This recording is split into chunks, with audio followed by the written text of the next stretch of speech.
बिहार में 7 चरणों में लोकसभा चुनाव होने हैं। पहले चरण में बिहार की 4 लोकसभा सीटों पर चुनाव 19 अप्रैल को है। वहीं दूसरे चरण की 5 लोकसभा सीटों पर मतदान की तिथि 26 अप्रैल है। तीसरे, चौथे और 5वें चरण की 5-5 लोकसभा सीटों पर मतदान 7 मई, 13 मई और 20 मई को निर्धारित है। वहीं छठे और आखिरी यानी 7वें चरण में की 8-8 लोकसभा सीटों पर मतदान 25 मई और 1 जून को होना है और वोटों की गिनती और परिणाम 4 जून को निर्धारित हैं। अब हम बात करते हैं बिहार के 40 लोकसभा सीटों पर आखिर लोगों का रुझान किसकी ओर है। बीते कुछ एक दिनों में बिहार की 38 जिलों और 40 लोकसभा सीटों का एक सिलसिलेवार भ्रमण हमारी टीम ने किया और इस दौरान हमने लोगों से राय लिया, मशवरा लिया और इन सभी सीटों पर इन लोगों का क्या मत रहा वो जानने की हमने कोशिश की। इसे हमने एनालाइज किया और फिलहाल इस नतीजे पर पहुंचे हैं कि मुकाबला मिला जुला के बेहतर दिख रहा है। शुरुआत करते हैं पहले चरण के चुनाव की। पहले चरण की 4 सीटें हैं जहां पर लोकसभा का चुनाव होना है। बिहार में जो सीटें हैं औरंगाबाद, गया, नवादा और जमुई। औरंगाबाद सीट पर पेच फंसा हुआ है। यहाँ के वर्तमान सांसद जो कि बीते 3 बार से सांसद चुने गए हैं और बीजेपी के हैं, सुशील कुमार सिंह, उनके खिलाफ एंटी इनकम्बेंसी चल रही है। हालांकि यहाँ पर इस सीट पर राजपूतों का बोलबाला है और हमेशा से सांसद राजपूत ही रहे हैं और आखिरी वक्त में राजपूतों का जिस उम्मीदवार की ओर रुझान जाएगा, जीत उसकी ही पक्की है। फिलहाल जो राजपूतों में जो गुटबंदी है वो स्थानीय सांसद के खिलाफ दिख रही है, क्योंकि विधानसभा की 7 सीटों में जो है वो विधानसभा की सीटों में यहाँ पर एनडीए उम्मीदवारों ने अपनी जीत दर्ज की थी। बात करते हैं कि इसमें यहाँ पर सुशील कुमार सिंह जो बीजेपी के उम्मीदवार हैं वो आगे नहीं चल रहे हैं और यहाँ पर अभय कुशवाहा जो कि इंडिया गठबंधन के उम्मीदवार हैं वो उन्होंने बढ़त बना के रखी हुई। ये बात दूसरे सीट गया की। गया से पूर्व मुख्यमंत्री, बिहार के पूर्व मुख्यमंत्री जीतन राम मांझी चुनाव लड़ रहे हैं और इनके खिलाफ राजद ने कुमार सर्वजीत को मैदान में उतारा है। फिलहाल मुकाबला काफी रोचक है और कांटे की टक्कर है और ऐसे आसार दिख रहे हैं कि जीतन राम मांझी यहां से चुनाव हार भी सकते हैं। फिलहाल वो काफी पीछे चल रहे हैं।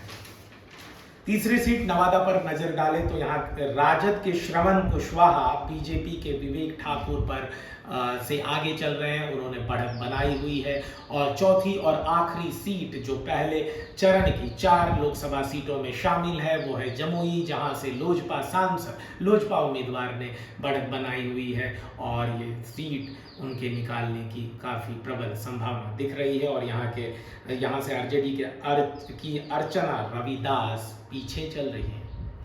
बात करते हैं दूसरे चरण की, जहां पर लोकसभा की 5 सीटों पर मतदान होने हैं। ये सीट किशनगंज, पूर्णिया, कटिहार, भागलपुर और बांका है।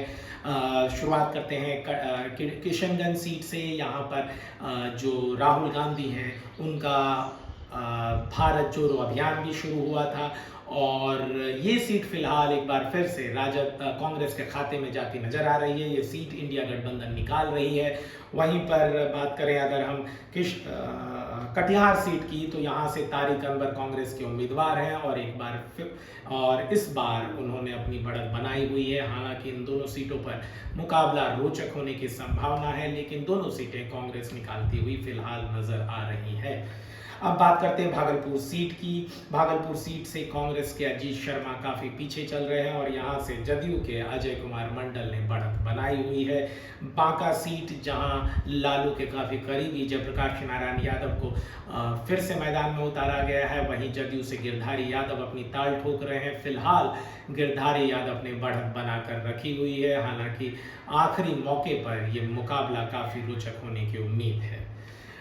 इसके बाद हम बात करते हैं बिहार के सबसे हॉट सीट की, जो है पूर्णिया से में ये स्पष्ट हो चुका है कि राजद की बीमा भारती तीसरे नंबर पर जाने वाली है और मुकाबला सीधा है राजद निर्दलीय उम्मीदवार राजेश रंजन और पप्पू यादव और जदयू के संतोष कुशवाहा के बीच।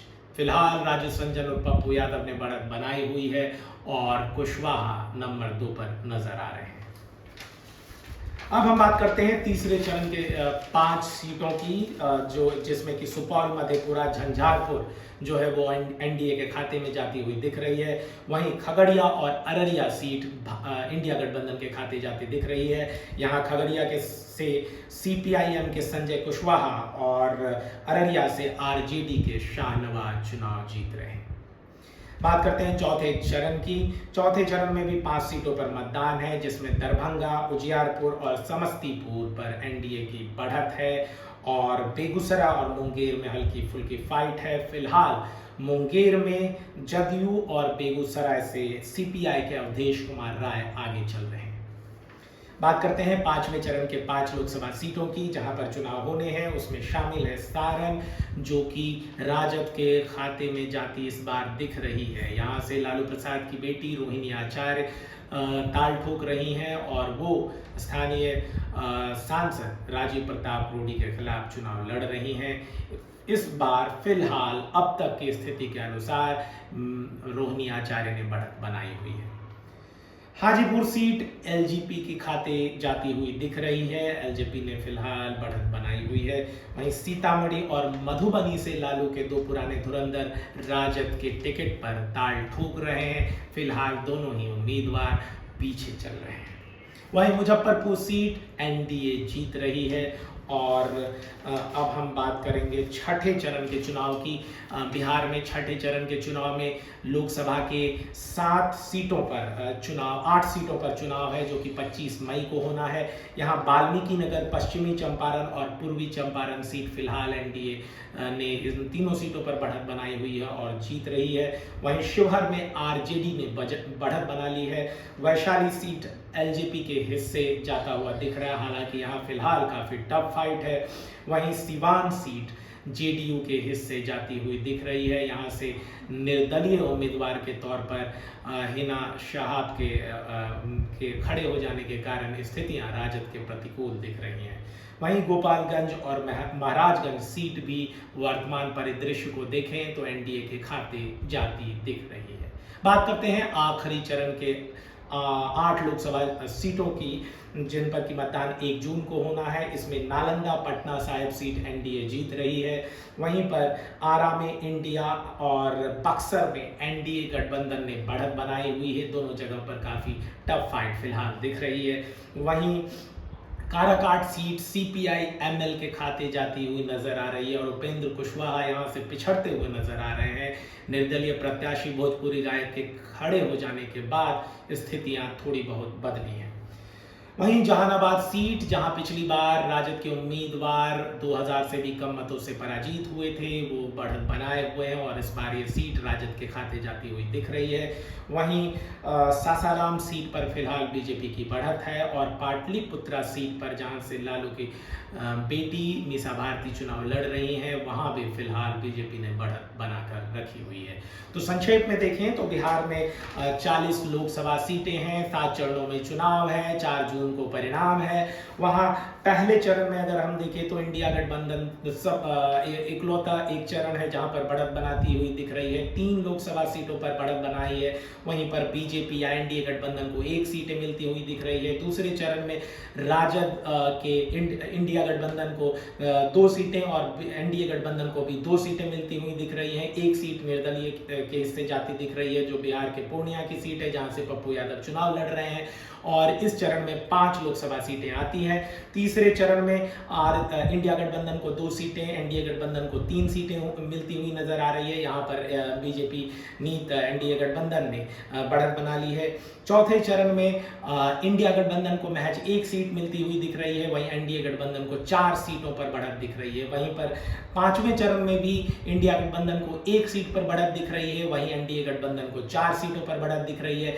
छठे चरण में भी इंडिया गठबंधन को 1 सीट पर बढ़त मिल रही है, वहीं एनडीए गठबंधन को 7 सीटों पर बढ़त बनाती हुई दिख रही हैं। वहीं 7वें और आखिरी चरण की 8 लोकसभा सीटों में से 3 सीटों पर इंडिया गठबंधन ने फिलहाल बढ़त बनाया हुआ है, वहीं 5 सीटों पर एनडीए उम्मीदवार आगे चल रहे हैं। तो कुल मिला के 40 सीटों में इंडिया गठबंधन के उम्मीदवार वर्तमान परिदृश्य में कल तक के माहौल के मुताबिक 13 सीटों पर बढ़त बनाया हुआ है, वहीं 26 सीटों पर एनडीए प्रत्याशी बढ़त बनाए हुए हैं और 1 सीट पर निर्दलीय उम्मीदवार बढ़त बनाए हुए हैं।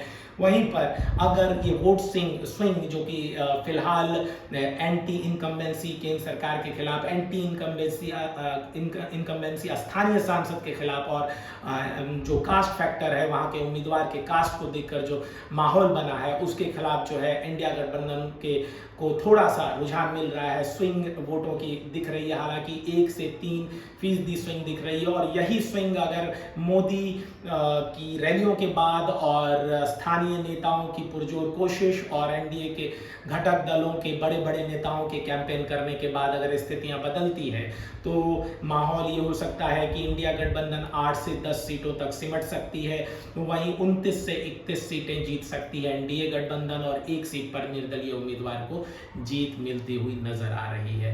तो ये लेखा जोखा था ओपिनियन पोल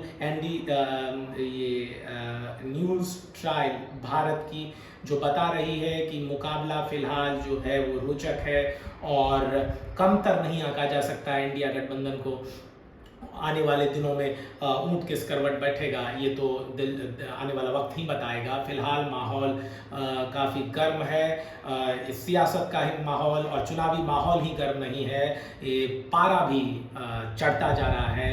तापमान 38 और 40 डिग्री को भी पार करता हुआ दिख रहा है। ऐसे में ये देखना दिलचस्प होगा कि आखिर मतदान के दिन कितने मतदाता अपने घरों से बाहर निकलते हैं इस गर्मी में, इस तपिश में और अपने मताधिकार का प्रयोग कर अपने उम्मीदवार को जीत दिलाने की कोशिश करते हैं। हम भी आपसे अपील करते हैं कि अपने मताधिकार का प्रयोग जरूर करें। जो फर्स्ट टाइम वोटर हैं वो निश्चित रूप से बाहर निकलें और अपना वोट डालें। न्यूज़ ट्रायल भारत को सब्सक्राइब करें, लाइक करें, शेयर करें और कमेंट भी करें। और हमारे साथ जुड़े रहने के लिए धन्यवाद। मैं उत्कर्ष कुमार, न्यूज़ ट्रायल भारत के लिए।